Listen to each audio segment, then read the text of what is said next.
A grueling journey through jungle, eventually revealing this, a rebel base in Myanmar. Camp Victoria, a major headquarters in a nationwide uprising against the country's military junta. Forward, march! Some 200 volunteers from around the country have come seeking the military skills that they want to fight a regime that seized power in February and has brutally dashed hopes of democracy here. They're villagers, young workers, and many are former students who protested the coup and now believe that they must take up arms against it. Sad. It's very sad.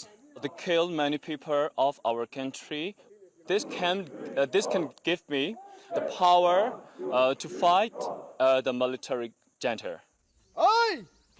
The instructors are members of the Chin National Front, a long-standing separatist army that is now in alliance with many others under Myanmar's national unity government in exile. These raw recruits are on day 3 of their training. They're only going to get 45 days training. That includes drill, assault courses, and above all, weapons training before they're going to be thrown back into the fight. They equip with local guns. Rebel leaders know more blood will flow. There are more than 15,000 already, and still coming, and still organizing, mobilizing the armed fighters. And that is what the NUG is trying to equip arms for them. So it really is a civil war, isn't it? Leading to the civil war. Now it's in the kind of urban guerrilla type, but within months it will transform into like a conventional civil war. Recent fighting with the junta forces has meant that reinforcements have been rushed to defensive lines. But the rushed training has dangerous consequences. This young man, his comrades have told me, was blown up by an improvised explosive device that he was trying to plant as part of the defensive perimeter around this camp and around some of the villages that are threatened by the government army.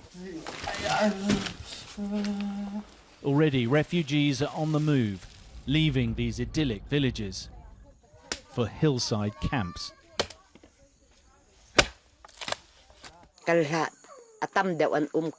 Tiao Song told me that the women, children and elders fled their village when they heard the sounds of fighting. Many men stayed behind, but everyone fears the military for its brutality. The Chin National Front says it's trained 3,000 people at Camp Victoria. Those who've graduated have been immediately deployed.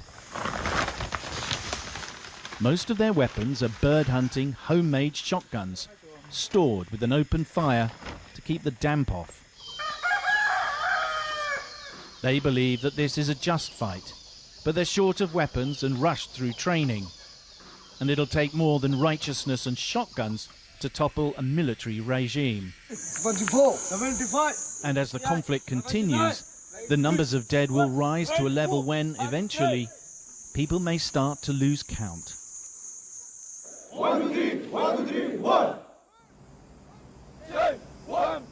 Now, John, Brianna, of course, there is fighting now in a number of areas across Myanmar. The prognosis there is pretty grim. And I think the international community, which has been raising concerns about the growing violence on both sides, but particularly from the government side, is now really facing the worry of Burma collapsing into what ultimately may turn out to be a failed state.